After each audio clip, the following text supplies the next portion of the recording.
আজকের রেসিপি কলা পাতার ডিম ভাপা। নমস্কার বন্ধুরা, পিকুর রান্নাঘরে সবাইকে স্বাগত।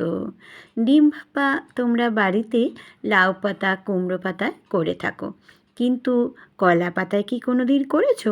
যদি না করে থাকো তাহলে আজই আমার মতো তৈরি করে ফেলো কলা পাতায় ডিম ভাপা। গরম গরম ভাতের সাথে এই ডিম ভাপাটা খেতে কিন্তু দুর্দান্ত লাগে। চলো করে দেখানো যাক। এখানে দেখো 2 চামচ নিয়ে নিয়েছি হলুদ সর্ষে বা সাদা সর্ষে আর 1 চামচ কালো সর্ষে। আমার এই ভিডিওটা ক্লিপটা নেওয়া হয়নি। আর এর সাথে দিয়ে দিলাম 1 চামচ চারমগজ, অল্প একটু নুন, আর নিয়েছি এখানে পোস্তদানা 1 চামচ। 3টে কাঁচা লঙ্কা দিয়ে আমি একটু জল দিয়ে মিহি পেস্ট তৈরি করে নেব। এবারে দেখো আমি যেটা লাগবে সেটা হচ্ছে কলা পাতা। আর কলা পাতাগুলিকে কিন্তু খুব ভালো করে তোমরা ধুয়ে নেবে বন্ধুরা। এবারে এই আধখানা করা কলা পাতাগুলোকে আমি একটু ভালো করে কিন্তু সেঁকে নিচ্ছি, না হলে ভেঙে যেতে পারে বা কেটে যায় ওই জন্য। এবারে দেখো আমি গ্যাসের ফ্লেমটা কিন্তু অফ করে দিয়েছি, দিয়ে একটা তাওয়া বসিয়ে দিয়েছি।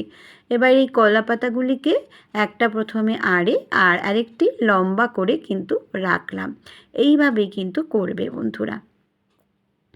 এখানে দেখো কতগুলি আমি ডিম নিয়ে নিয়েছি আর ডিমগুলিকে আধখানা করে কেটে নিয়েছি। এবারে এই ডিমগুলির মধ্যে দিয়ে দেব নুন। নুনটাকে দিয়ে এবার আমি ওই কলা পাতার মধ্যেতে আধখানা করে এরকমভাবে রেখে দেব। গ্যাসের ফ্লেমটা কিন্তু এখনও অন করিনি। যখন বাড়িতে মাছ মাংস থাকবে না তখন কিন্তু তোমরা এই ডিম ভাপাটা তৈরি করতে পারো। ভীষণ ভালো লাগে খেতে বন্ধুরা, একবার করে দেখো, মুখে এর স্বাদ লেগে থাকবে।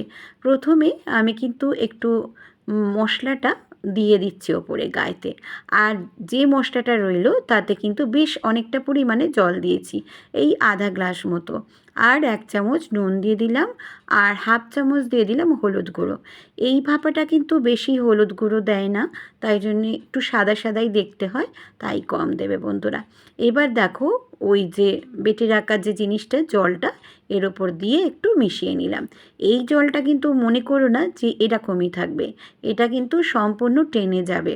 এবারে এর ওপর দিয়ে দেবো আমি 2টো বড় সাইজে পেঁয়াজ কুচি। আর পেঁয়াজগুলো বন্ধুরা একটু বড় সাইজ করে কাটবে, ছোট সাইজ করে কিন্তু কাটবে না, এইভাবেই করবে। এবারে আমি ওপর থেকে দিয়ে দেবো বেশ অনেকটা পরিমাণে তেল। এই তেলটা দিলে বন্ধুরা এত টেস্ট হয় যে কি বলবো। এখানে আমি 4 টেবিল স্পুন মতো দিয়ে দিয়েছি কাঁচা সর্ষের তেল, আর আধখানা করে বেশ কতগুলি কাঁচা লঙ্কা দিয়েছি, 4-5খানা দিয়ে দেবার পর এবারে আমি দিয়ে দেব কলা পাতাটা এর ওপর দিয়ে। আর গ্যাসের ফ্লেমটা আমি প্রথমে একটু জোর দিয়ে 1 মিনিট মতো দিয়ে তারপর একদম আস্তে করে 5 মিনিটের জন্য রেখে দেব। এবারে আর একটা 2টো কলা পাতা দিয়ে আমি এবারে চাপা দিয়ে রাখলাম। 5 মিনিট বাদে আমি ফিরে এলাম। এবার কলা পাতাগুলো আমি একটু সরিয়ে তোমাদের দেখিয়ে দিচ্ছি। দেখো বন্ধুরা জলটা কত টেনে গেছে, গ্রেভিটা একদম মরে গেছে।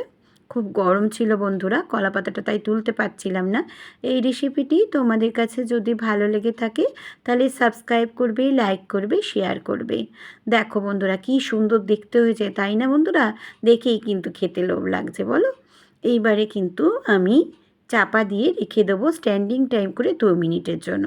2 মিনিট বাদে এর লুকসটা দেখাচ্ছি। দেখো কীরকম হয়েছে বন্ধুরা। নিচে থাকা বেল বাটনটা তোমরা প্রেস করে দেবে যাতে নতুন নতুন রেসিপি বা ব্লগ তোমাদের কাছে প্রথমেই পৌঁছে যায়। তৈরি করে ফেললাম কলা পাতায় ডিম ভাপা। আর আমার ফেসবুক ইনস্টাগ্রামে পিকুর রান্নাঘর থাকলে আছে, সেখানেও তোমরা কিন্তু সদস্য হয়ে যেতে পারো। এবারে আমি কিন্তু একটু ভাতের সঙ্গে সার্ভ করে খেয়ে তোমাদেরকে দেখাচ্ছি। আহা কি ভালোই যে খেতে হয়েছিল বন্ধুরা, যে কি বলবো। বাড়িতে কিন্তু তোমরা অবশ্যই এই রেসিপিটা করো। 1 থালা ভাত কিন্তু এই একটি উপকরণ দিয়েই খাওয়া হয়ে যাবে।